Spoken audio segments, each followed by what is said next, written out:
Report open करेगा उसके power BI services पे, उसके सिस्टम पे, then he able to or she able to only see the data whatever access you given. So अपने अगर Canada के लिए उसको एक्सेस दिया हुआ है देन उसको सिर्फ कनाडा का ही डेटा दिखेगा, अदर कंट्रीज का नहीं दिखेगा। Correct? So we see the static level security, but there is one more type, dynamic row level security.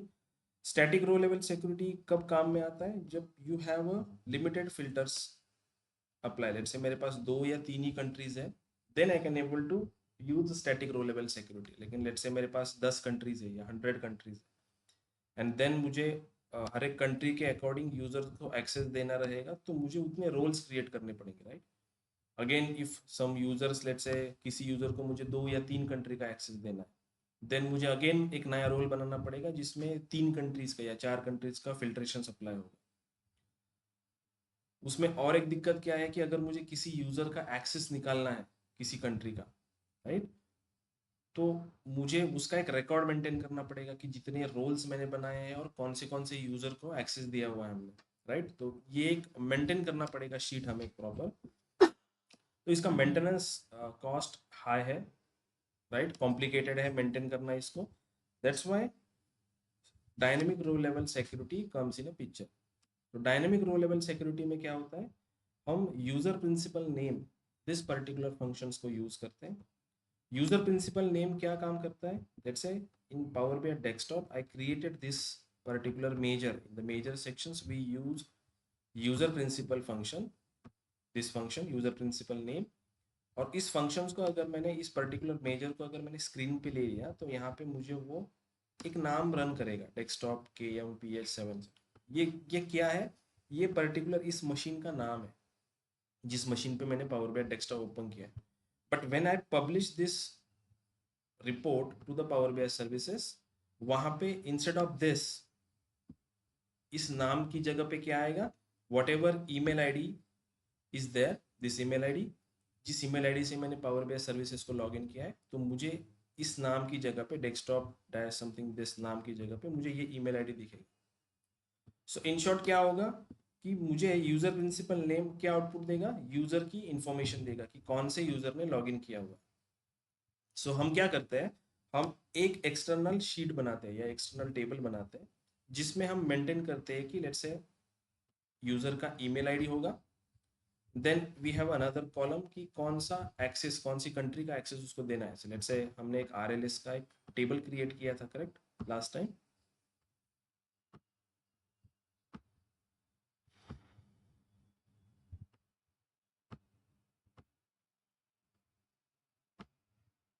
ठीक है, RLS का एक टेबल क्रिएट किया था हमने।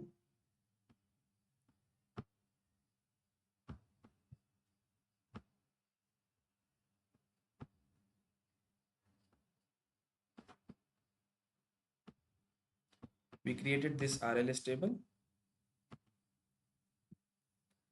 इसमें हमने क्या इन्फॉर्मेशन पुट की थी? Let's say we put some serial number, email address, and कौन से ईमेल एड्रेस को कौन सा एक्सेस देना है, correct? So let's say instead of this I am putting this particular information, इसको मैं पुट करता हूँ।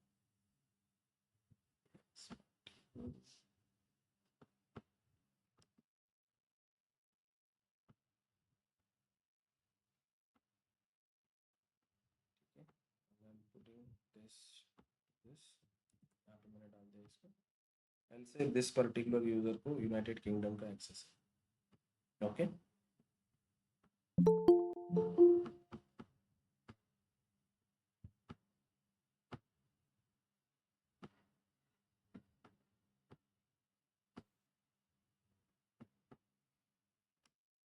ठीक है। देन हमने क्या किया, once we do this, we complete this sheet, हमने इस शीट को सेव किया।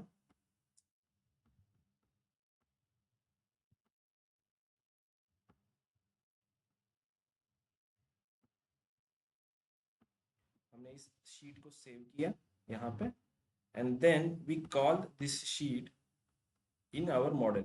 इस पावर बाय डेस्कटॉप में मैंने एक्सेल डेटा सोर्स लिया, and then we call this table in our model. ये RLS नाम का जो शीट है ये हमने यहाँ पे ऐड कर दिया। मैं रिफ्रेश दिस, मैं अभी चेंजेस किया है। just refresh this.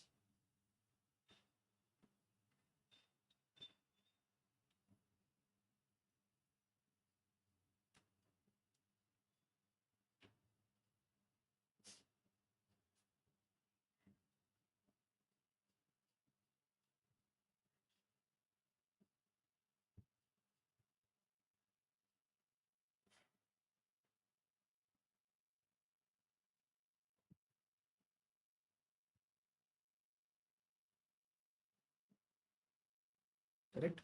So we have the updated data, and then once it is there in Power BI desktop model में है, तो हमने क्या किया फिर, हमने उस पर्टिकुलर टेबल को, RLS के टेबल को रिलेशनशिप के साथ कनेक्ट किया हमारे टेरिटरी के टेबल पे, जिसमें क्या है, हमारा कंट्री का कॉलम है। इन शॉर्ट हम यहाँ पे क्या कर रहे हैं, लेट्स से मैं यहाँ पे एक नए लेआउट में जा रहा हूँ, just dragging those table over here, adventure work territories को ले रहा हूँ, and I drag this RLS।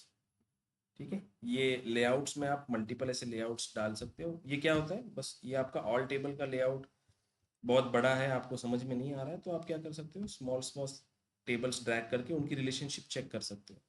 ठीक है, तो यहाँ पे हमने रिलेशनशिप जो बनाई है वो कौन से कॉलम की बेसिस पे बनाई है, कंट्री का कॉलम, राइट। RLS का जो टेबल है हमारे पास, वहाँ पे हमने ईमेल एड्रेस मेंशन किया हुआ है, एंड देन वी मेंशन की उस पर्टिकुलर ईमेल एड्रेस को कौन सी कंट्री का एक्सेस है। रिलेशनशिप जो हमने बनाई यहाँ पे, ये मेनी टू मेनी है रिलेशनशिप, करेक्ट। जब हम बेस्ट प्रैक्टिसेस पावर बीआई की पढ़ रहे थे, when we create a model, then हमने क्या पढ़ा था कि हम मेनी टू मेनी रिलेशनशिप्स नहीं रखते, right. We always prefer star schema और वन टू मेनी या many to one relationships, but in case for RLS, for some cases we require this many to many relationships. ये many to many क्यों होगी relationships, because in country column, this particular adventure work territories के country columns में, यहाँ पे country के जो नाम है, ये माइट बी,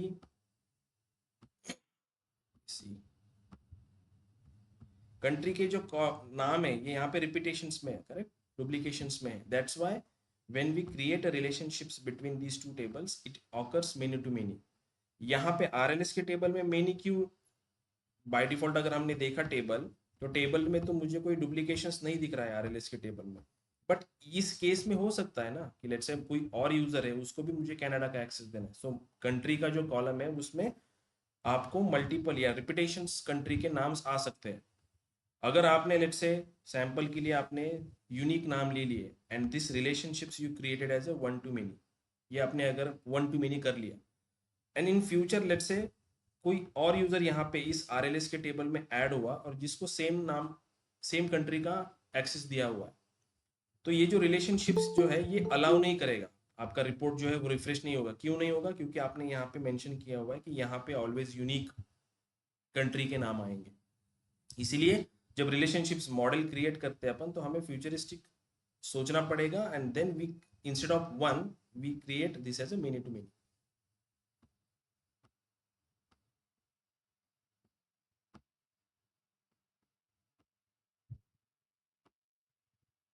ठीक है, वंस दिस डन, देन हमने क्या किया, इस पर्टिकुलर रिपोर्ट को हमने किया publish. We publish this report, save,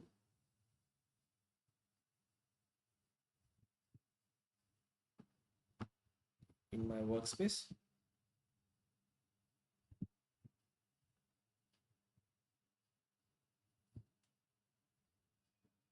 Let's replace this. We open Power BI services, app.powerbi.com.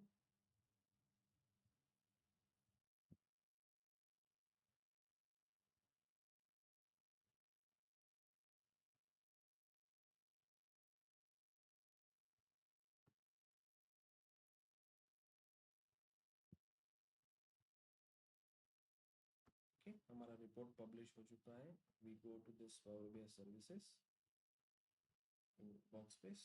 So this is my workspace, round test, and this is the report that I published just now.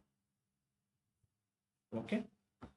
Now what I can do is, मैं यहाँ पे इस reports की data sets में, we have two components over here. One is report and second one is the data sets. When you use import mode, now there is again another concept that we are going to see after this. There is a modes of data fetching.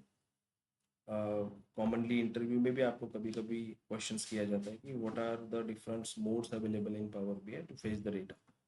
So whatever we do currently, हमने एक excel table से data को fetch किया and Power BI desktop में उसको लेके आए. तो उस एक्सेल में भी डेटा है and the data is available in your Power BI desktop file also. So in short आपने एक डेटा की कॉपी क्रिएट की हुई है. जो डेटा आपका डेटा सोर्स में है वही डेटा आपका आपके पावर बीआई डेस्कटॉप की फाइल में है. सो जब ये सिनारियो होता है then it is an import mode. ठीक है, इम्पोर्ट मोड में क्या होता है, डेटा की एक कॉपी क्रिएट होती है आपके पावर बीआई डेस्कटॉप में. There is one another mode, direct mode और लाइव मोड. उसमें क्या होता है, आप सिर्फ मेटा डेटा को फेच करते हो, आपको डेटा दिखता नहीं है. यहाँ पे पावर बीआई डेस्कटॉप में ये जो अपनी फाइल है पावर बीआई डेस्कटॉप, यहाँ पे मुझे अभी ये जो करंटली व्यूज दिखाई दे रहे हैं ना, स्टेबल व्यू, मॉडल व्यू, तो जब मैं डायरेक्ट क्यूरी से कनेक्ट होऊंगा तो मुझे ये टेबल व्यू नहीं दिखेगा, मुझे सिर्फ रिपोर्ट व्यू दिखेगा and then I can able to see this model view. Table view direct query के केस में दिखेगा नहीं. It is only available in case of import mode, क्योंकि आप डेटा फेच कर ही नहीं रहे हो, आप सिर्फ मेटा डेटा को फेच करते हो. डायरेक्ट मोड में जस्ट क्यूरीज जो फायर होती है वो लाइवली फायर होती है, डायरेक्टली फायर होती है to the data source and then it is giving you the result. तो इंपोर्ट मोड कब यूज किया जाता है, जब आपका डेटा सेट या डेटा सोर्स में कम डेटा हो, स्मॉल डेटा है वहां पे. अगर बिग डेटा है, millions of billions of rows है, बहुत ज्यादा डेटा है, then you don't prefer import mode, आप डायरेक्ट मोड यूज करते हो उस केस में. ठीक है. Another mode is composite mode, जिसमें होता है import some tables I am using, some tables I am fetching using import mode, some tables I am fetching using direct query. तो उसको, उस मॉडल को कहा जाता है कंपोजिट मॉडल. ठीक है. So based upon the requirements आप चूज करते हो कि आप कौन सा मोड सजेस्ट करते हो. कॉमनली इंपोर्ट मोड यूज किया जाता है, बट केस टू केस वो चेंज हो सकता है कि आपको कभी डायरेक्ट मोड भी यूज किया करना पड़ सकता है या लाइव भी आपको यूज करना पड़ सकता है. ठीक है. कॉमनली हम import and direct mode use करते हैं कंपोजिट मॉडल. ठीक है. Okay, so in Power BI desktop, we have two components for the report. One is the report and the another one is the semantic model. So in case you, whenever you apply a row level security, then you go to this data sets. मैं data sets के ellipsis पे click करूँगा and then I'll go to the security sections. So in security sections I'm having this RLS.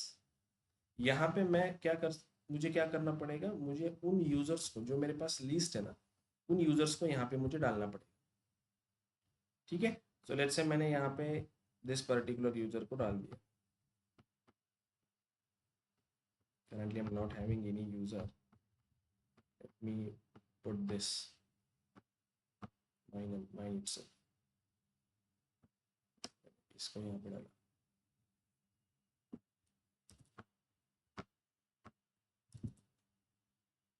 ठीक है.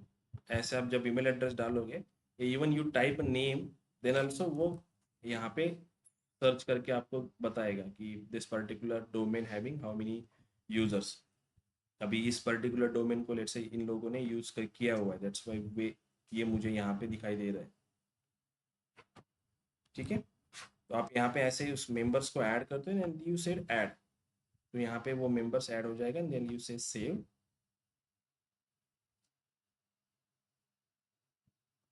Okay. And if you wanted to test this, आप RLS पे जाओगे यहाँ पे and then you say test as a role.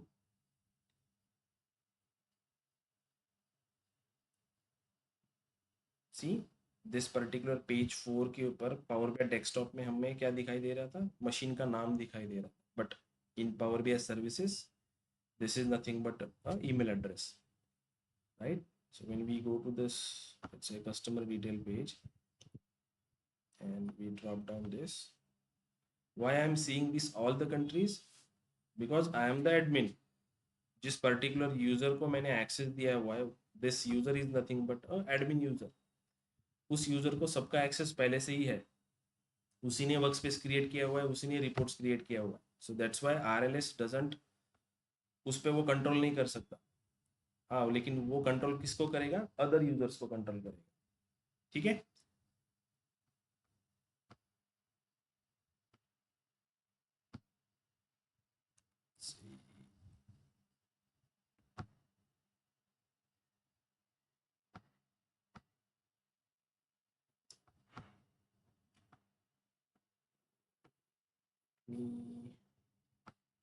For this machine के नाम के साथ एक बार ट्राई करते हैं।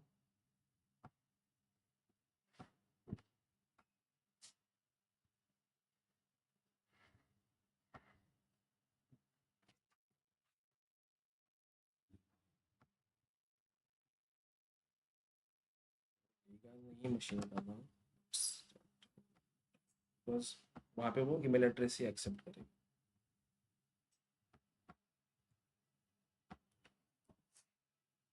See, you can't use invalid or duplicate emails. ये this is not email address, इसलिए आपको वैलिड ईमेल एड्रेस ही यहाँ पे चूज करना पड़ेगा।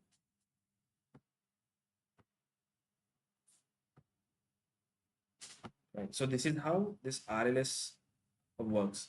मैं कुछ यूट्यूब्स की लिंक्स है वीडियोस की, वो भी आपके साथ शेयर करूँगा, you just watch once this, तो कंसेप्ट आपके RLS की थोड़ी क्लियर हो जाएगी। ओके, जब तक ये आप खुद से ट्राई नहीं करोगे, ये थोड़ा ट्रिकी है समझने के लिए फॉर द फर्स्ट टाइम। एक दो बार आपने ट्राई कर लिया, देन ये अंडरस्टैंड हो जाएगा। तो एक बार फ्लो समझ में आ गया कि आपको करना क्या है, then it will be easy. Normally RLS के ऊपर क्वेश्चनिंग्स काइंड ऑफ होती है कि वो पूछना, वो चाहता है, इंटरव्यूअर चाहता है कि आपको RLS के बारे में कितना पता है, कंसेप्ट पता है कि RLS की कि कैसे इम्प्लीमेंट किया जाता है RLS। वो आपको फ्लो उनको बताना पड़ता है कि we how this we implement RLS। ठीक है। So we have two types, static row level security and dynamic row level security. तो स्टैटिक कब अप्लाई करनी है and dynamic row level security कब अप्लाई करनी है, ये हमें पता होना चाहिए। Mostly in common case dynamic row level security ही इंप्लीमेंट की जाती है, स्टैटिक रो लेवल सिक्योरिटी को इंप्लीमेंट नहीं करता, क्योंकि dynamic row level security maintain करना ईजी है। आप जो शीट बनाए आपने एक्सेल शीट्स, आप उसको क्या कर सकते हो, आप किसी डेटाबेस पे उसको रख सकते हो as a table, SQL server database पे। और जिस जिस यूजर्स को आपको ऐड करना है, तो आप पास वहाँ पे रो ऐड करते जा रहे हो, करेक्ट। किसी यूजर का एक्सेस निकालना है तो आप उसको निकाल सकते हो, फिल्टर कर सकते हो, डेटा को डिलीट कर सकते हो। तो वो मेंटेन करना ईजी है। That's why dynamic row level security always prefer.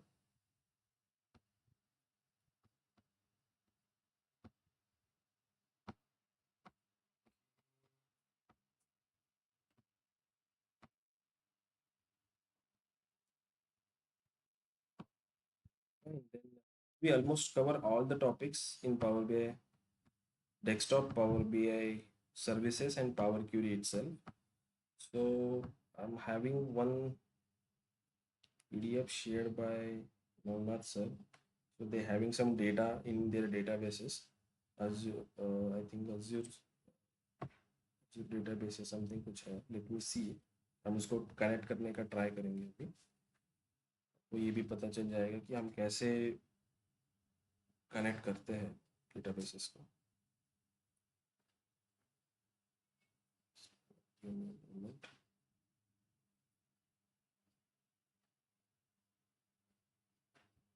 Azure SQL database पे है उनका।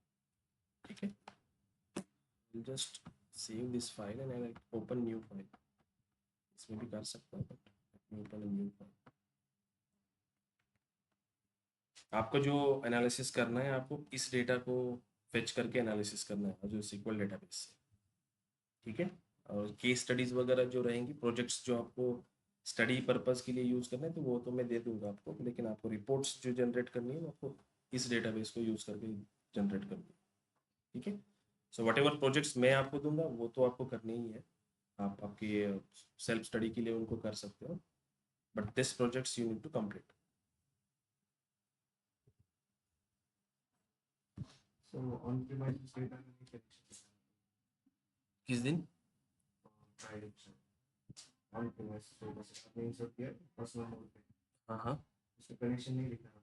गेटवे का, नहीं वो गेटवे वहाँ पे दिख नहीं रहा है, let me see again. But वो रिफ्रेश हो गया डेटा ना, might be the personal gateway is not visible over there. एक बार चेक करता हूँ।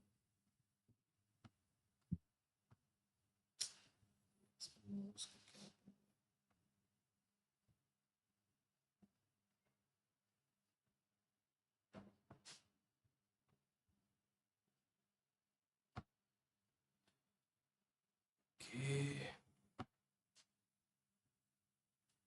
go to this.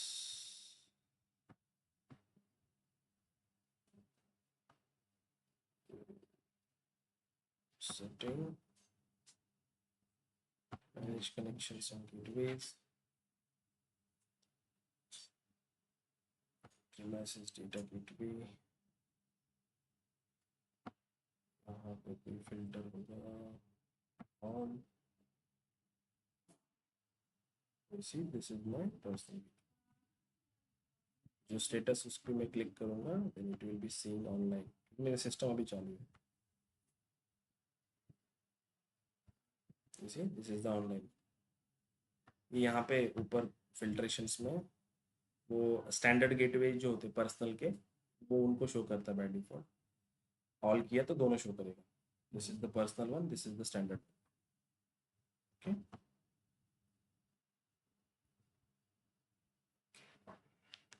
सो मेरी फाइल ओपन हो चुकी है.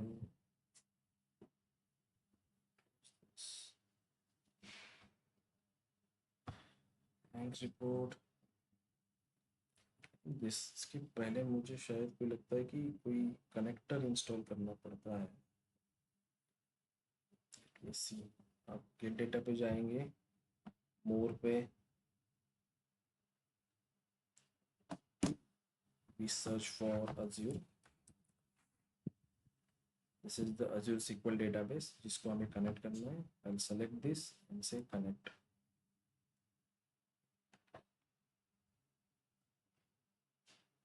ठीक है, इसका URL आएगा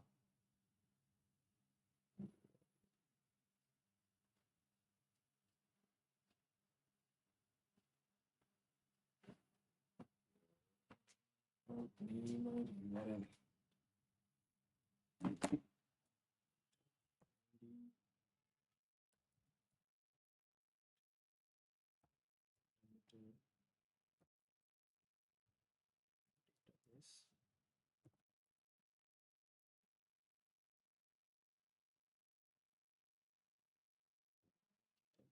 Windows.net.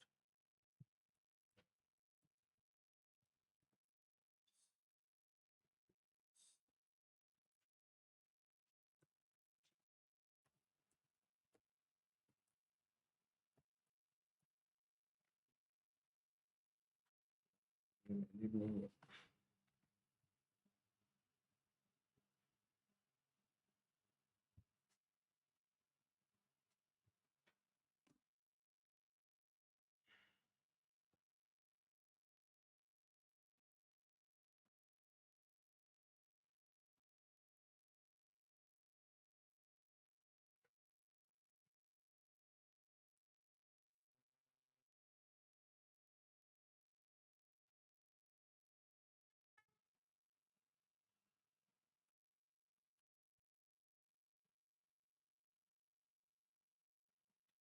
कनेक्टर ढूंढ लिया.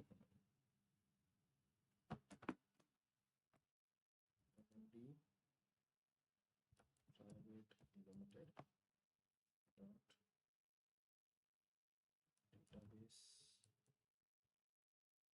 dot database dot windows. ठीक है, एंड डेटाबेस है हमारा sales underscore data. Sales underscore data.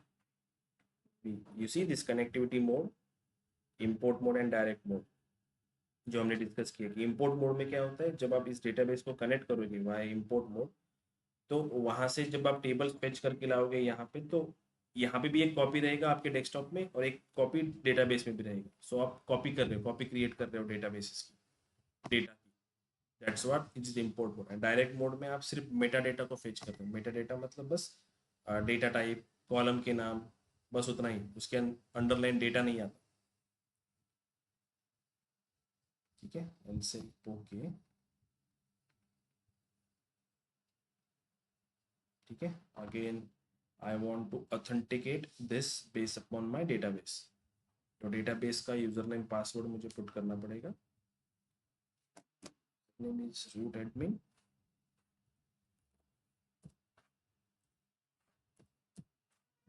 Root underscore admin. The password is md@md@2024. इसका पीडीएफ है, मैं शेयर कर दूंगा। वो यूआरएल में डेटाबेस की स्पेलिंग गलत हो गई। ओके,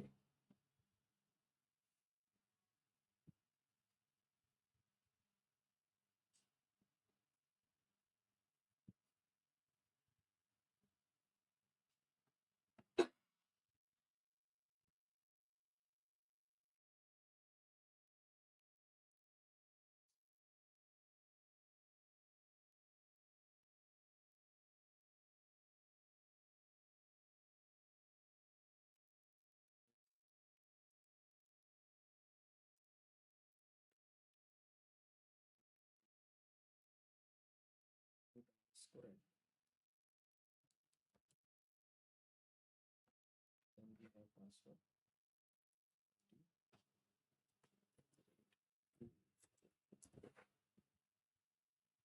से कनेक्ट।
मैंने एक पीडीएफ भी आपको व्हाट्सएप ग्रुप पे भेजा है प्रोजेक्ट्स का, ठीक है। तो काइंड ऑफ उस पर्टिकुलर जो SQL डेटाबेस में हमारे पास इतने टेबल्स अवेलेबल है, ठीक है। So we need to select, see कौन सा टेबल लिया है,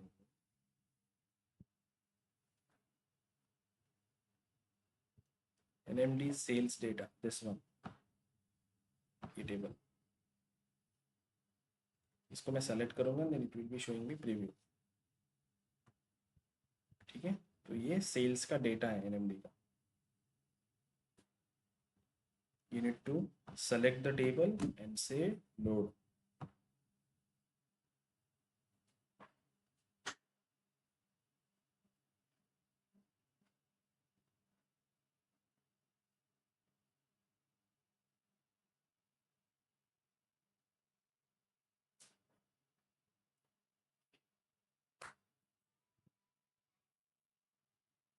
अब एक मुझे बात बताओ, Azure SQL डेटाबेस को अगर रिपोर्ट्स को रिफ्रेश करना है तो मुझे डेटाबेस या गेटवे की जरूरत पड़ेगी क्या? Do we need gateway for this? हमने अभी Azure SQL डेटाबेस को कनेक्ट किया, मान लो कि मैंने रिपोर्ट जनरेट किया और पावर BI सर्विसेज के उसको पब्लिश कर दिया, तो जब उस रिपोर्ट को रिफ्रेश करना रहेगा तब हमें गेटवे का जरूरत पड़ेगा क्या? नहीं पड़ेगा। क्यों क्यों नहीं पड़ेगा? Because both are hosted on cloud, right? On premises नहीं है। गेटवे कब चाहिए हमें? whenever your data source is on premises, तभी चाहिए हमें, ठीक है। टेबल लोड हो गया। Let me also show you कि how this when we connecting using direct query ना, तो टेबल का स्ट्रक्चर कैसे दिखता है।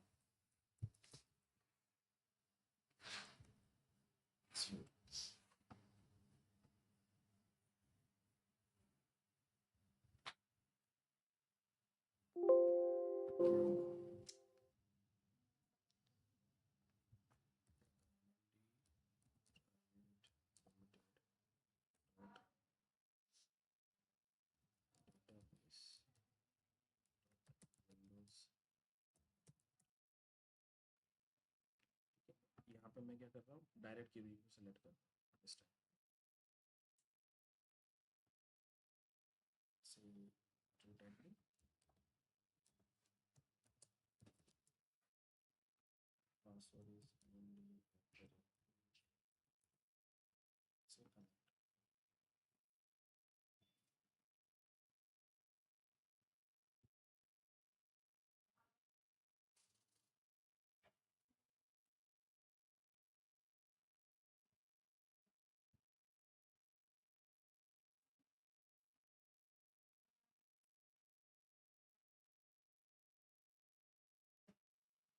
अभी आपके पास यहाँ पे एनएमडी सेल्स का एक ही टेबल है, आपको क्या करना पड़ेगा, बेस अपॉन दिस टेबल आपको माइट बी कैलेंडर टेबल बनाना पड़ेगा, रिलेशनशिप्स क्रिएट करनी पड़ेगी इसकी, एंड देन इसको अंडरस्टैंड करके, डेटा को अंडरस्टैंड करके एनालिसिस करना पड़ेगा।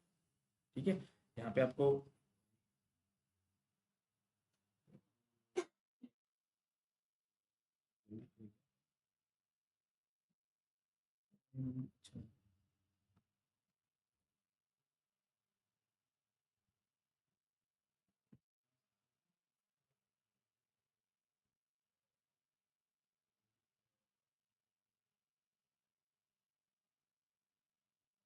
सेम विंडो आएगा। यहाँ पे देखो मैंने डेटाबेस सेलेक्ट नहीं किया था, तो इसलिए वो मुझे इनिशियल सर्वर से जितने भी डेटाबेस मेरे पास वहाँ पे अवेलेबल होंगे वो सारी लिस्ट दिखेगी यहाँ, क्योंकि डेटाबेस ऑप्शनल था वहाँ पे, जरूर मैंडेटरी नहीं है।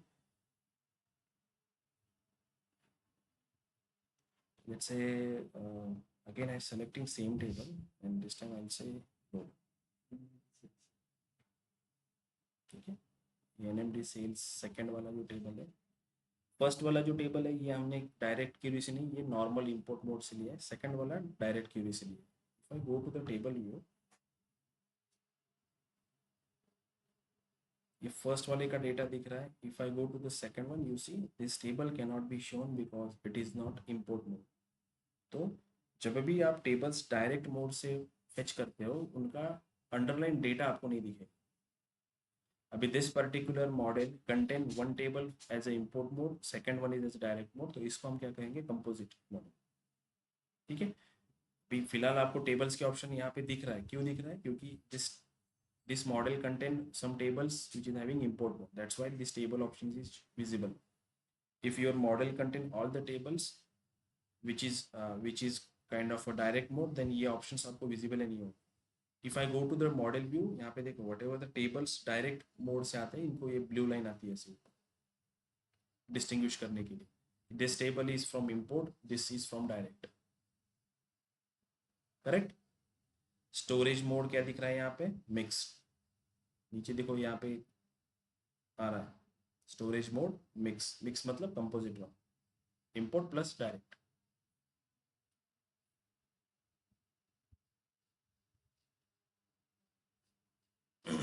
यहाँ पे आप चेंज कर सकते हो इंपोर्ट एंड एक्सप्लॉइज का, जरूरत नहीं है इसकी। ठीक है, तो this is how we distinguish. Let's see the data one time, data में क्या क्या अवेलेबल है। I am guiding you to do the analysis. यहाँ पे कुछ क्लाइंट का नाम है, कॉन्टैक्ट इन्फॉर्मेशन है, रेवेन्यू प्लेटफॉर्म समथिंग है, and you also have a date column, right. Date का कॉलम है, इसका मतलब आपको कैलेंडर टेबल की नीड लगेगी।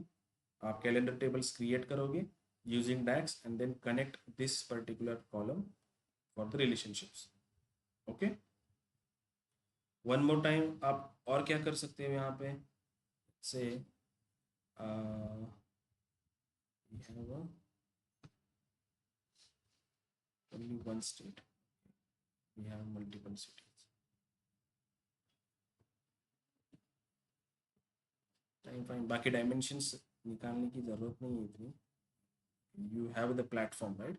तो आप क्या कर सकते हो, इस टेबल का डुप्लीकेट ले बना सकते हो, remove all the columns, keeping the platform only, and then remove the duplicate from the platform. So platform का एक डायमेंशन टेबल बन जाएगा, करेक्ट। एंड देन उस डायमेंशन टेबल को आप इस प्लेटफॉर्म के साथ कनेक्ट करके रिलेशनशिप्स बना सकते हो। तो whenever you wanted to use slicers और काइंड ऑफ अ थिंग, तो आप प्लेटफॉर्म का बना सकते हो एक स्लाइसर, राइट। तो आप मतलब एनालिसिस कैसे करोगे, आप प्लेटफॉर्म वाइज एनालिसिस कर सकते हो कि कितने क्लाइंट्स आए और कितना रेवेन्यू जनरेट हुआ है, करेक्ट। देन सेल्स पर्सन जो है, those are the sales name, right, sales person name. आप sales person name, sales person wise analysis show कर सकते हो कि किस सेल्स पर्सन ने कितना रेवेन्यू जनरेट करके दिया हुआ, अंडरस्टैंड। आप रेवेन्यू को कंपेयर कर सकते हो ईयर वाइज, कि मेरा करंट रेवेन्यू कितना है और उसको मैं लास्ट ईयर के साथ कंपेयर कर रहा हूँ। तो Y T D, M T D, Q T D की जो कंसेप्ट हमने देखी, ये यहाँ पे कम पिक्चर में आएगी। ईयर टू डेट से रेवेन्यू कितना है, आप लास्ट ईयर का सेम पीरियड लास्ट ईयर या डेट ऐड यूज करके प्रीवियस ईयर का सेल्स या रेवेन्यू कैलकुलेट कर सकते हो और उसको कंपेरेटिवली शो कर सकते हो, right. Lots of things you can do over here, ठीक है। क्योंकि आपके पास बस एक ही ऑलरेडी आपके पास रेवेन्यू का कॉलम्स अवेलेबल है, तो आपको बस मेजर बनाना है सम ऑफ दिस रेवेन्यू कॉलम। ऐसा नहीं है कि जैसे हमने हमारे एनालिसिस में क्वांटिटी प्राइस का मल्टीप्लिकेशन करके सम एक्स वगैरह यूज करके किया था, इतना स्ट्रेट फॉरवर्ड, वो थोड़ा कॉम्प्लिकेटेड है, ये तो स्ट्रेट फॉरवर्ड है।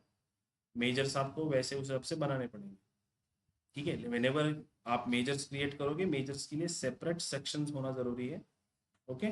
फोल्डर्स, सब फोल्डर्स भी आप क्रिएट कर सकते हो, ठीक है। टाइम इंटेलिजेंस नाम का एक फोल्डर बनाओ जिसमें सारे के सारे जो वाईटीडी सेल्स या टाइम इंटेलिजेंस रिलेटेड जितने मेजर्स है वो टाइम इंटेलिजेंस के फोल्डर में रखो, राइट। नॉर्मल जो मेजर्स है वो दूसरे एक सब फोल्डर में रखो, मेजर्स के अंदर ही सब फोल्डर बनाओ और उसमें सेग्रीगेट करके देखो, रखो।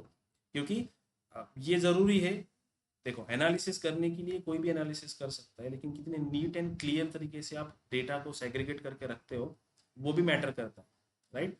ऐसे कंसिडर करो कि this particular sheets given by you by some of the company for the interview purpose, तो वो आपकी इन चीज़ों के ऊपर ध्यान देंगे। उनको पता है एनालिसिस सब कर सकते हैं, लेकिन किस बंदे ने कितना अच्छे से इनको मैनेज किया हुआ है, कितना अच्छे से उसने सेग्रीगेट करके चीज़ों को रखा हुआ है, लेआउट कैसे बनाया हुआ है रिपोर्ट का, कलर कॉम्बिनेशन कैसे यूज़ किए हुए हैं, कौन से चार्ट यूज़ किए हुए हैं, वो सारी चीज़ें ऑब्जर्व की जाती है, ठीक है। बट हमारे पास इनबिल्ट चार्ट बहुत सारे हैं, कस्टम चार्ट्स की जरूरत नहीं पड़ेगी हमें। कस्टम विजुअल्स कहाँ पे मिलते हैं हमें, ये थ्री डॉट्स जो है यहाँ पे मैं अगर क्लिक करूंगा ना, वी हैव द लाइसेंस, तो मैं इस पे क्लिक करूंगा, इट से गॉट गेट मोर विजुअल्स, तो पावर बी सर्विसेज का विजुअल का एक स्टोर है, वो ओपन हो जाएगा जहाँ से आप विजुअल्स लोड कर सकते हो, लेट्स से। तो पावर बी विजुअल्स का एक स्टोर है, ये ब्लू टिक मार्क दिख रही है, सो इसका मतलब पावर बी या माइक्रोसॉफ्ट ने इनको सर्टिफाइड किया हुआ। कोई कोई ऐसे रहेंगे जिनको टिक मार्क नहीं मिले, से दिस वन, इसको टिक मार्क नहीं है, तो we avoid using such a visuals. हम वी ऑलवेज अगर इन केस कस्टम विजुअल की जरूरत पड़ी तो पहले हम क्रॉस चेक करते हैं कि वो पावर बी सर्टिफाइड है क्या, then and then only proceed. अभी ये जरूरी नहीं है कि सब ये फ्रीली अवेलेबल हो। जैसे for example Zebra B I tool, ये जो इस पे मैंने क्लिक किया,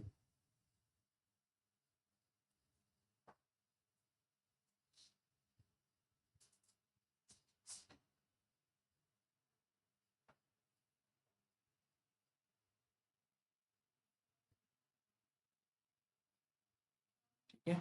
तो यहाँ पे देखो, अगर फ्री रहेगा प्राइसिंग जो है, प्राइसिंग के सेक्शंस में अगर वो फ्री है तो यहाँ पे दिखेगा फ्री, लेकिन वो पेड है तो ऐसे दिखेगा एडिशनल परचेस में भी रिक्वायर्ड, आपको परचेस करना पड़ेगा।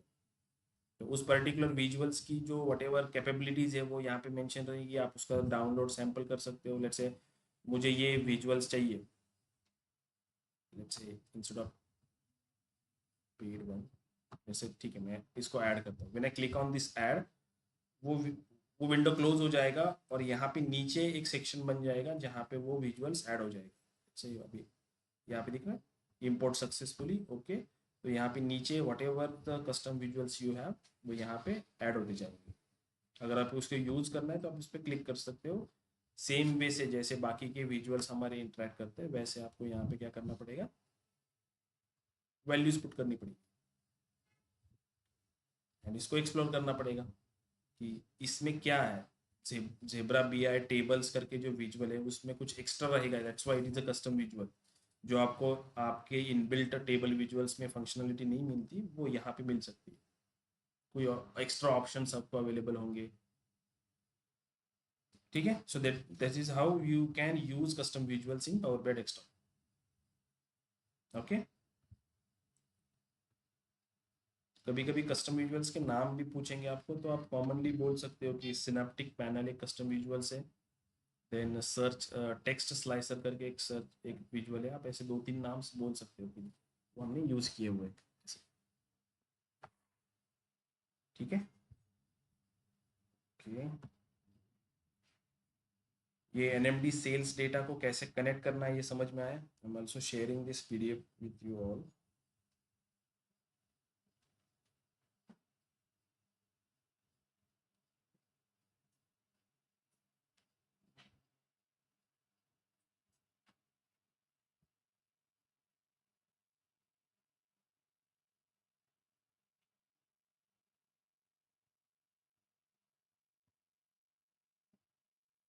ठीक है, process to connect to server. जो मैंने प्रोजेक्ट्स रिगार्डिंग पीडीएफ भेजा हुआ है ना, उसमें लिंक्स दी हुई है, might be some of the links are not working but some of working. ये जो प्रोजेक्ट्स है, ये प्रोजेक्ट्स आप रेज्यूमे में दिखा सकते हो, ठीक है, जैसे product sales data analyst, customer churn analysis, marketing campaign insight analysis, ये प्रोजेक्ट्स आप आपके रेज्यूमे में दिखा सकते हो, ठीक है। इनकी जो लिंक्स है ये kaggle.com पे आपको मिल सकते हैं, इनके डेटा सेट्स। वहाँ पे माइट बी ऑलरेडी एनालिसिस किसी ने किया होगा, इसकी पावर पीबीआई फाइल भी आपको मिल सकती है वहाँ पर, ठीक है। लिंक्स सोर्स कोड जो दिया हुआ है उनको एक बार चेक करो, हो सकता है कि कोई गिटहब पे हो, वहाँ से आपको डाउनलोड करनी पड़े जिप फाइल्स वगैरह। लेकिन ये जो सारे हैं इनको एक बार चेक करो, उनके सोर्स कोड, और जितने हो सकता है प्रोजेक्ट्स डाउनलोड कर लो और उनको एनालिसिस करना स्टार्ट कर दो, ठीक है। आप ऑनलाइन यूट्यूब से वगैरह हेल्प ले सकते हो, ठीक है, गूगल से भी आपको ये, क्योंकि ये कॉमनली यूज प्रोजेक्ट्स है तो इनकी रिगार्डिंग सारी इन्फॉर्मेशन अवेलेबल होती है ऑनलाइन। आपको बहुत सारा मैटर मिल जाएगा। आपको अगर अंडरस्टैंड नहीं हो रहा है कि मैं कैसे एनालिसिस करूँ, तो आप ऑनलाइन भी इसको देख सकते हो, कहीं पे मिल जाएगा आपको। रिक्वायरमेंट्स है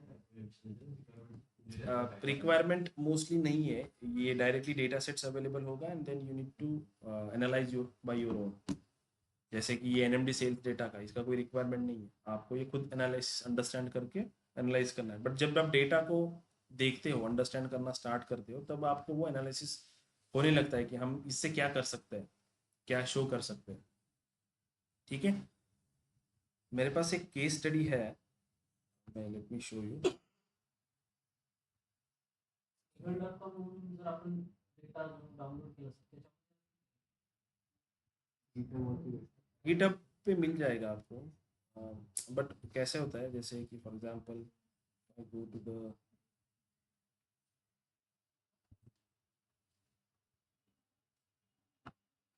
kaggle.com,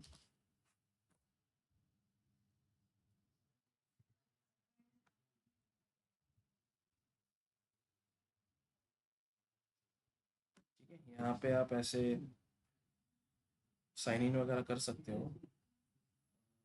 मैं यहाँ पे let's say health care related कुछ प्रोजेक्ट्स पे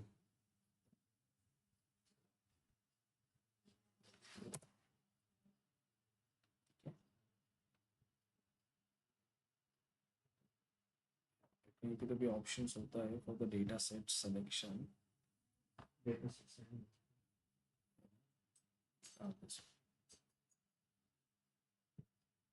यहाँ पे मैं कर सकता हूँ health care for example,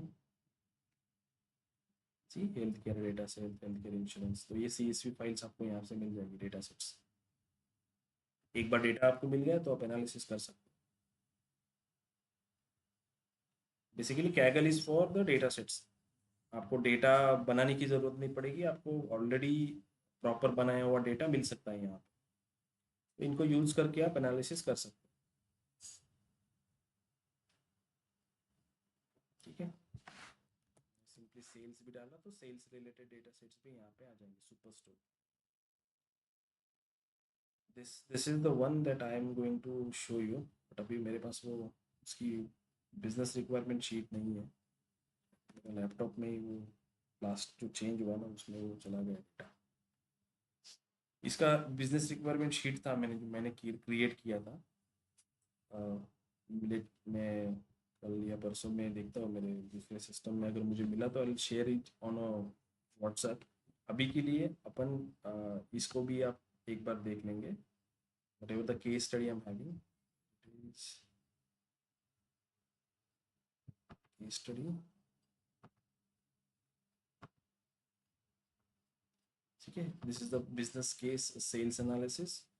this kind of analysis या केस स्टडी आपको कभी कभी मिलता है, अगर इंटरव्यू के टाइम पे भी आपको, अगर वो थोड़ा ज़्यादा टाइम देते हैं, because this is the bigger one, multiple tables है इसके अंदर, तो 2 या 3 दिन का टाइम दिया जाता है। देन आपको क्या करना होता है, यहाँ पे उन्होंने दिया हुआ है कि आपको करना क्या है, क्या एनालिसिस करना है, YTD सेल्स या लास्ट ईयर YTD वगैरह कैलकुलेट करना है, एनालिसिस क्या करना है, ये यहाँ पे उन्होंने मेंशन किया है कि काइंड ऑफ एनालिसिस आपको करना है using this data. And then again whatever the data they having, sales data की CSV में कौन से कॉलम्स है, उनका डिस्क्रिप्शंस यहाँ पे वो देते हैं। एक्चुअल डिलीवरी डेट का मतलब क्या है कस्टमर की, दिस इज काइंड ऑफ ये जो बिजनेस रिक्वायरमेंट शीट डॉक्यूमेंटेशंस होता है जब आप किसी कंपनी के साथ प्रोजेक्ट्स करते हो, तो ऐसे काइंड ऑफ डॉक्यूमेंटेशंस आपको मिलता है। हर एक जो फील्ड्स होती है उनके डिस्क्रिप्शंस के साथ, कौन सी प्राइमरी की है, कौन सी फॉरेन की है, उनके कनेक्शंस कैसे है, ये आपको यहाँ पे ऐसे इस फॉर्मेट में दिया जाता है। दोज पर्टिकुलर टेबल्स आपको यूज करने पड़ेंगे फॉर द एनालिसिस।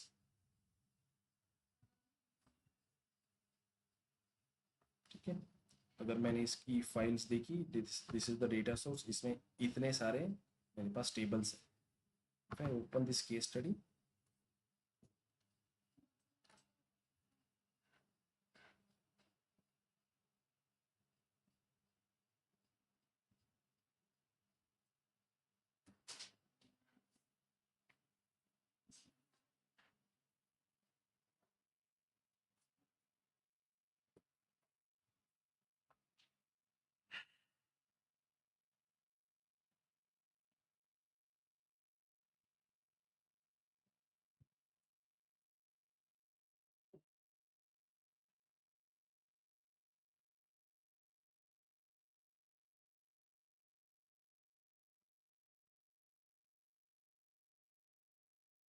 ये काफ़ी पुरानी है, मुझे 22 की कुछ है।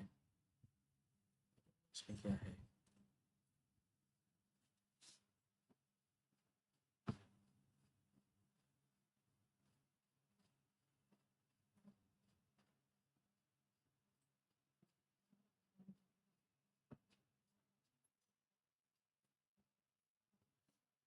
कुछ एनालिसिस नहीं इसमें। आई थिंक उस टाइम पे just I load all this tables starting the analysis, कुछ एनालिसिस किया नहीं है इसमें। बट उसमें मॉडल है, आई थिंक मॉडल क्रिएट किया हुआ है। तो I also give this to you, एक बार इसको चेक कर लो। मॉडल के लिए इस केस स्टडी 1 का जो पीबीएक्स है उसकी हेल्प ले सकते हो, and try to analyze it. कि एनालाइज करके आपको क्या इंफॉर्मेशन, क्या आप एनालिसिस कर सकते हो, कितना आपका माइंड उस पर चलता है, वो ज़रा देखो इस केस स्टडी के ऊपर। ठीक है, I also sharing this with you all. ठीक है, and might be tomorrow or the day after tomorrow I'll sharing the super store information also। उसमें एक बिजनेस रिक्वायरमेंट शीट है जिसमें क्लियर कट मेंशन है कि आपको क्या एनालिसिस करना है, कौन से मेजर्स बनाने हैं, कैसी रिलेशनशिप बनानी है, ये सारी इंफॉर्मेशन उस शीट में अवेलेबल है अलॉन्ग विद डेटा। तो वो डेटा मैं भी आपको दूंगा, वो बिजनेस रिक्वायरमेंट शीट भी दूंगा। उस हिसाब से आपको सुपर स्टोर का एनालिसिस करना है, वो एक प्रोजेक्ट बनाओ for the understanding. Case study जो मैंने दिया हुआ है उसको एनालिसिस करो, प्लस kaggle.com से जो मैंने प्रोजेक्ट्स की फाइल बनाई है उसमें से जितने हो सके उतने प्रोजेक्ट्स डाउनलोड करो एंड स्टार्ट एनालाइजिंग इट। आप फाइनली आपके जैसे आप इस सेल्स डेटा को आपके प्रोजेक्ट्स के ऊपर दिखाने वाले हो, रिज्यूमे के ऊपर दिखाने वाले हो कि एनएमडी सेल्स का आपने एनालिसिस किया है, वैसे ही आप अदर प्रोजेक्ट्स जो है वो उनको भी दिखा सकते हो। वो काइंड ऑफ अच्छे प्रोजेक्ट्स हैं, राइट, एनालिसिस करने के लिए वो बेटर है। उससे आपका पावर बीआई का स्किल जो है वो थोड़ा शार्प हो जाएगा। ठीक है, जितना ज़्यादा प्रैक्टिस करोगे आप पावर बीआई के ऊपर उतना वो थोड़ा हैंडी होता चला जाएगा। ठीक है, आई नो कि डैक्स एंड ऑल दिस थिंग थोड़ा कॉम्प्लिकेटेड है, वो इनिशियल लेवल्स पे वो इतना समझ में नहीं आता। बट आप जैसे स्लोली स्लोली स्टार्ट करोगे डैक्स को अंडरस्टैंड करना, बनाना मेजर्स वगैरह, वैसे वैसे वो कंसेप्ट आपको अंडरस्टैंड होने लगती है। ठीक है, एकदम से वो वन नाइट आएगा नहीं, आपको प्रैक्टिस करना पड़ेगा डैक्स के ऊपर, फंक्शंस को अंडरस्टैंड करना पड़ेगा। ठीक है, जैसे अपना डैक्स गाइड है, अब टारगेट रखो कि डेली 2 या 3 डैक्स फंक्शंस आप वहाँ पे जाके पढ़ोगे।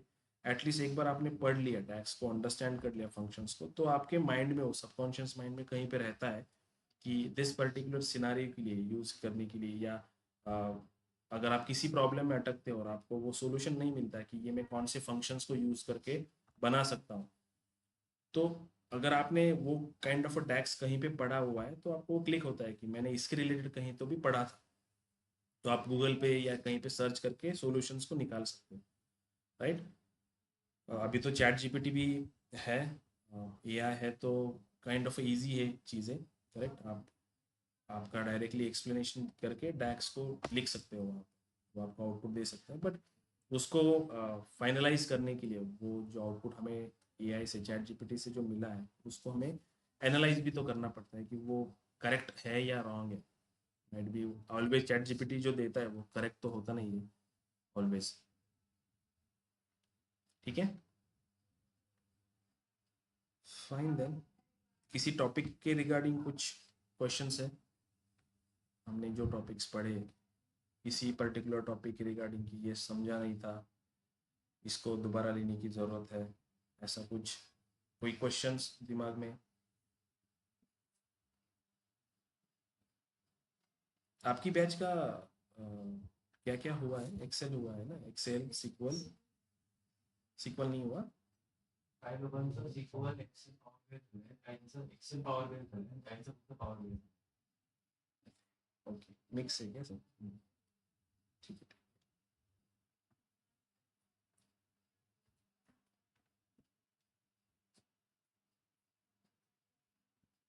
ठीक है, ये कनेक्शंस कैसे करते हैं समझ में आया? पीडीएफ ऑलरेडी भेजा हुआ है, एक बार खुद से ट्राई करो how connect with this Azure SQL database, fetch this data and start doing the analysis. आपको ये प्रोजेक्ट्स प्रॉपरली बनाना है NMD सेल्स डेटा का, because this projects you are going to showcase in your resume. आपको ये submit भी करना पड़ेगा NMD को, तो फोकस इस पे रखो। साइड बाय साइड जो मैं प्रोजेक्ट्स दिया हूँ उनके ऊपर भी काम करना स्टार्ट करो। ओके, ठीक है then, we almost cover all the things. RLS regarding video का लिंक भी मैं आपको व्हाट्सएप ग्रुप पे डाल देता हूँ, उसको भी देख लेना है। ठीक है, और मैं वैसे ग्रुप पे कुछ क्वेश्चंस डालता रहता हूँ, इंटरव्यूज क्वेश्चंस वगैरह, उसको भी थोड़ा थोड़ा ऑनलाइन, कभी कभी कुछ समझ में नहीं आया तो ऑनलाइन सर्च करो, क्योंकि हो सकता है कि कुछ कंसेप्ट वहाँ पे उन्होंने एक नई बताई हो जो हमने माइट भी कवर नहीं की हुई हो, तो ऐसा भी हो सकता है कभी कभी। तो मोस्ट ऑफ द थिंग्स हमने कवर कर ली है, ऐसा कोई छूटा नहीं है हमसे। बेसिक टू इंटरमीडिएट लेवल पे हमने सारा कवर कर चुके हैं, तो ऐसा कोई दिक्कत नहीं है कि कोई टॉपिक हमसे छूटा है। बट हो सकता है कि वहाँ पे इंटरव्यूज के टाइम पे कभी कभी इंटरव्यूअर कुछ ऐसी टेक्निकल वर्ड यूज़ करता है कि जो आपको लगता है कि this is I think a new things, हमने पढ़ा नहीं है, सेम ही होता है बट वो किसी और वर्ड या टेक्निकल वर्ड्स में उसको आपके सामने रखता है, तो थोड़ा हम वहाँ पे कंफ्यूज हो जाते हैं। बट अगर इंटरव्यू में आपको क्वेश्चन समझ में ना आए तो क्वेश्चंस को दोबारा आस्क पूछने के लिए बोलो इंटरव्यूअर को। ठीक है, आप चुप मत हो जाना, क्योंकि नहीं सुना, आपको नहीं समझ में आया तो आप डायरेक्टली बोलो कि मुझे क्वेश्चन समझ में नहीं आया, आप थोड़ा एक्सप्लेन, इलाबरेट करोगे क्या क्वेश्चन को। ठीक है, अगर आपने कुछ बोला नहीं तो माइट भी हो सकता है कि आपको उसका आंसर आता हो लेकिन आप वहाँ पे बता नहीं पाए। ठीक है, इसलिए अगर क्वेश्चन नहीं समझता है तो इंटरव्यू को डेफिनेटली पूछो आप, इसीलिए तो इंटरव्यू दे रहे हो ना, कि माइट भी इंटरव्यू के क्वेश्चन समझ में नहीं आए तो पूछना हमारा काम है कि हमें समझ में नहीं आया क्वेश्चन, आप एक्सप्लेन करो उसके रिगार्डिंग। ओके, और इंटरव्यू जब आपके रहेंगे, एक्चुअल इंटरव्यू जब दोगे तब जिस कंपनी का रहेगा उस कंपनी को थोड़ा स्टडी करके दो, कंपनी की प्रोफाइल क्या है, सर्विस बेस्ड कंपनी है, प्रोडक्ट बेस्ड कंपनी है, कौन से प्रोडक्ट है उनके, कैसे काम, मतलब इन एक ओवरऑल आपको ऑनलाइन इन्फॉर्मेशन मिल जाती है उस कंपनी के लिए, तो थोड़ा एक टच में रहे तो एक बेटर होता है। ओके, अगेन वो कम्युनिकेशंस एंड ऑल दिस जो लेक्चर्स आपके होते हैं उसमें तो ये आपको सब बताया जाएगा।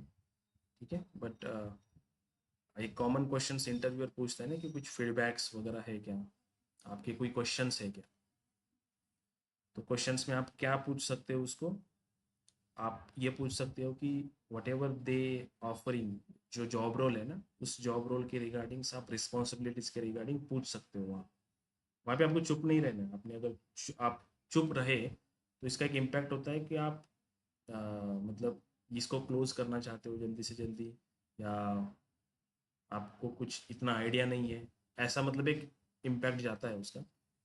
तो अगर इंटरव्यूअर आपको पूछे कि कुछ क्वेश्चंस आपके हैं तो आप क्वेश्चंस में पहले उसको पूछो कि ये जो रिस्पॉन्सिबिलिटीज़ है जॉब की, वो जॉब रिस्पॉन्सिबिलिटीज़ क्या क्या रहेंगी, जो जॉब रोल वो ऑफर कर रहे हैं, वो जॉब रोल में क्या क्या रिस्पॉन्सिबिलिटीज आती है, ठीक है, वो इंफॉर्मेशन आप वहाँ पे पूछ सकते हो उसको।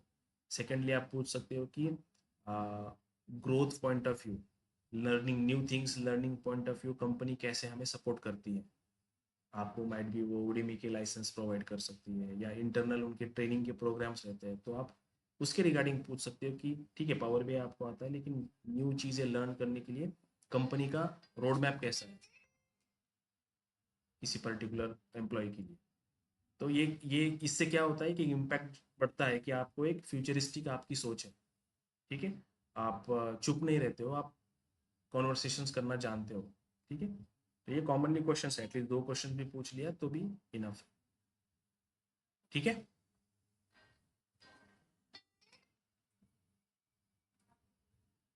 फाइन देन, ठीक है। अपन वैसे मैं ग्रुप में तो एक्टिव हुई, कुछ इशू वगैरह रहेंगे तो आप ग्रुप में पिंग कर सकते हो मुझे, या मुझे पर्सनली भी पिंग कर सकते हो, कोई इशू नहीं है, ठीक है। बट माइट भी वर्किंग आवर्स में मैं कॉल वगैरह नहीं उठा पाता जल्दी, तो आप मुझे मैसेज करके रखो, कुछ इशू रहेगा I will revert on this, ठीक है। ऑनलाइन स्टूडेंट कुछ क्वेश्चंस है आपके?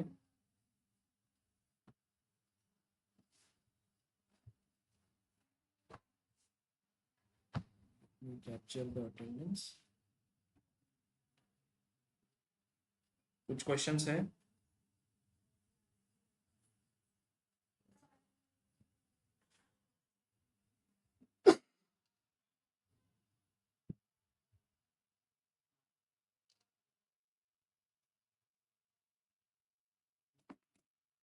नहीं है क्वेश्चंस कुछ भी? फाइन, ठीक है देन क्लोज दिस सेशन। या किसी को कुछ था क्या क्वेश्चन?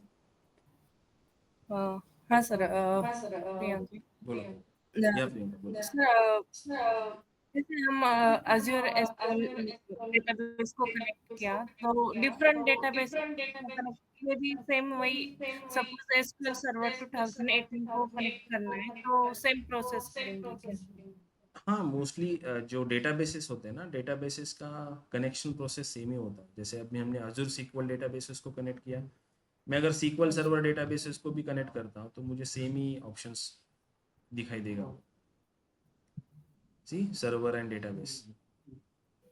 तो वो अजूर पे होस्ट किया हो या आपका नॉर्मल सीक्वल सर्वर डेटाबेस हो, वो मैटर नहीं करता। आप end of the day SQL server को ही कनेक्ट कर रहे हो, सीक्वल सर्वर डेटाबेस को, वो अजूर पे रहने दो या हमारे लोकल पे रहने दो, स्टेप्स तो उसका सेम ही रहेगा,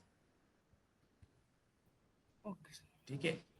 again as per the connectors, आपकी जो इंफॉर्मेशन है, जैसे पोस्टग्रेस सीक्वल है, सीबेस डेटाबेस है, तो हर एक डेटाबेस का जब आप कनेक्ट करते हो तो उसके लिए जो भी रिक्वायर्ड इन्फॉर्मेशंस होती है, वो रिक्वायर्ड इन्फॉर्मेशंस आपको एक तो पॉपअप आती है कि आपको ये इन्फॉर्मेशन चाहिए, या अदरवाइज आप लेट्स से कंपनी में क्या होता है मोस्टली, आपको ये इन्फॉर्मेशंस प्रायरली प्रोवाइड की जाती है कि आपको जो है किस डेटाबेस को कनेक्ट करना है। उस डेटाबेस को कनेक्ट करने के लिए what ever the required permissions है, वो परमिशंस आपको दी जाती है एडमिन साइड से, एंड आपको क्रेडेंशियल्स भी प्रोवाइड किए जाते हैं कि कौन से डेटाबेस को आपको कनेक्ट करना है उसके नाम के साथ एंड विद द क्रेडेंशियल्स। तो इतना वो इशू नहीं होता कि आपको कनेक्शंस इशू, बट अगर होता है तो वहाँ पे lots of people are there who support you on this.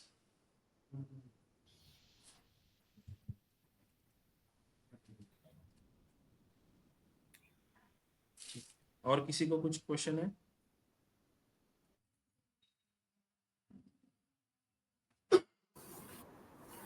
Sir एक जनरल क्वेश्चन है। बोलो।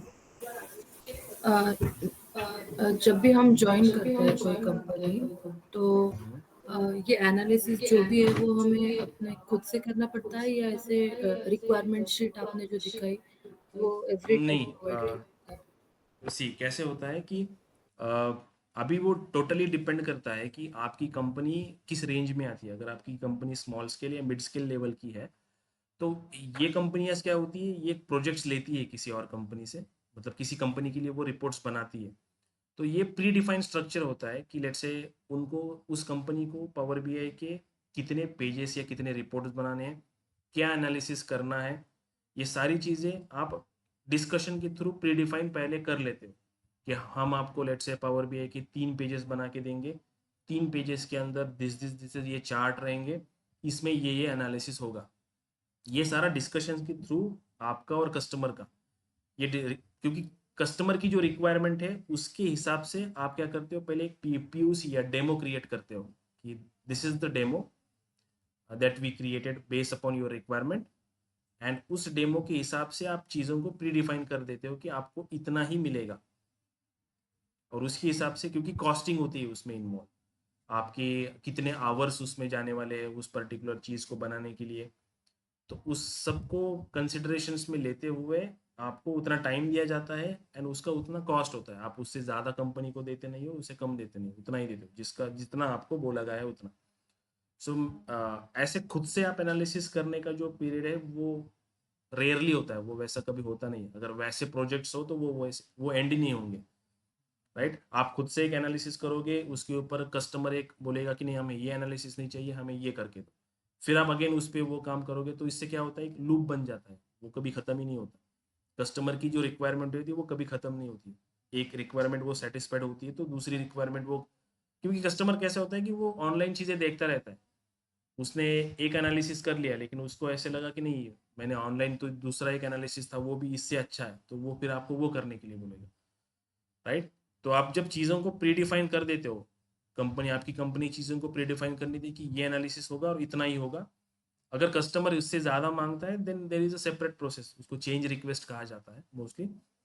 कस्टमर के साइड से रिक्वायरमेंट आता है, आप उसके ऊपर रिवर्ट करते हो कि दिस रिक्वायरमेंट्स को करने के लिए इतना इतना चार्ज है, राइट। मतलब आप डायरेक्टली नहीं करते हो, आपका जो मैनेजर्स को आप इन्फॉर्म करते हो कि इतना टाइम लगेगा, managers then go to the sales वाले कस्टमर को कनेक्ट करते हैं विद द कोटेशंस की अगर ये रिक्वायरमेंट आपको फुलफिल करनी है तो इतना इतना चार्ज आपको पे करना पड़ेगा।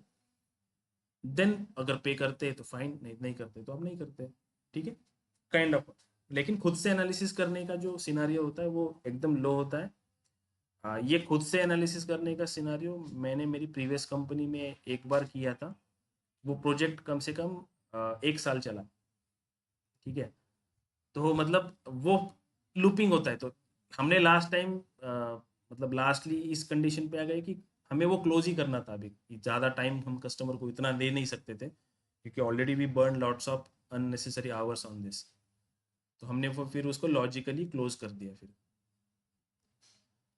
ओके, एंड देन उसी कस्टमर की जो नई रिक्वायरमेंट्स आई थी फिर हमने उनको क्या किया, प्री डिफाइन कर लिया पहले ही कि आपको इतना ही मिलेगा, इतने ही पेजेस मिलेंगे, ये विजुअल्स मिलेंगे। कस्टमर को कोई और विजुअल्स की रिक्वायरमेंट थी कि वो जो इंडिविजुअल्स जो हमारे इनबिल्ट विजुअल्स है उनमें वो सेटिस्फाइड नहीं हो रही थी, then in that case we suggest them use custom visuals. तो कस्टम विजुअल्स को भी उनको पे करने के लिए हमने बोला, they paid, they gave us a license and हमने उन कस्टम विजुअल्स में उनको वो चीज़ें बना के दी, राइट। सो पहला जो रिपोर्ट्स थे हमारे उनको 1 साल लगा, बाकी के जो हमारे दो प्रोजेक्ट्स थे उनको हमें हार्डली 15-15 दिन लगे, राइट। 15 डेज, 1 महीने में हमने प्रोजेक्ट्स कंप्लीट कर दिए।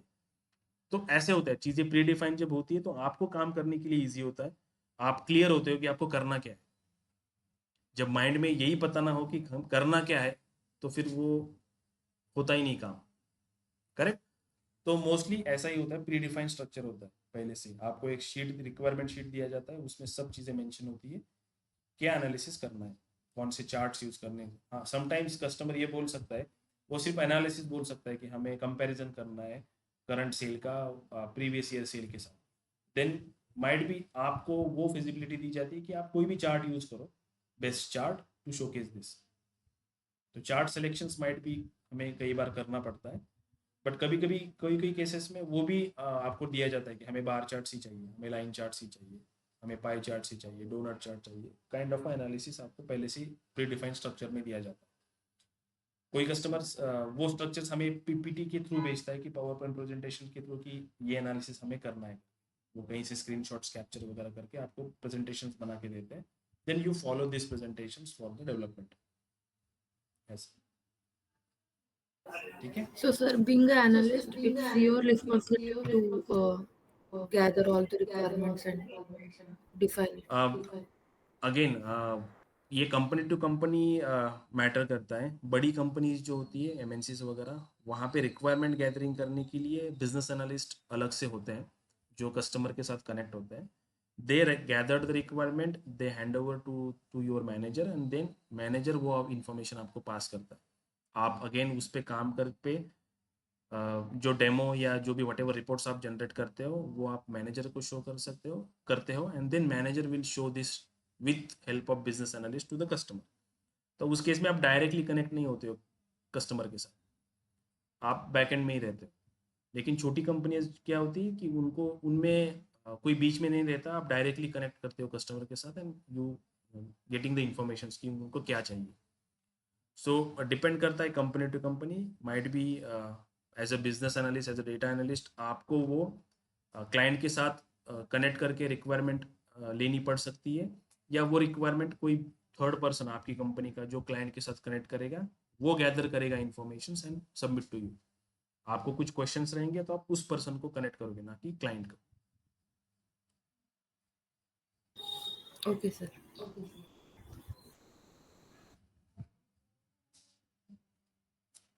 ठीक है, और कुछ डाउट्स?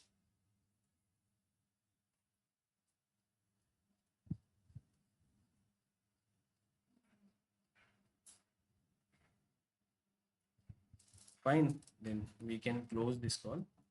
Okay, ठीक है, ऑल द बेस्ट, अच्छे से स्टडी करो और जल्दी प्लेस हो। Okay, bye, thank you.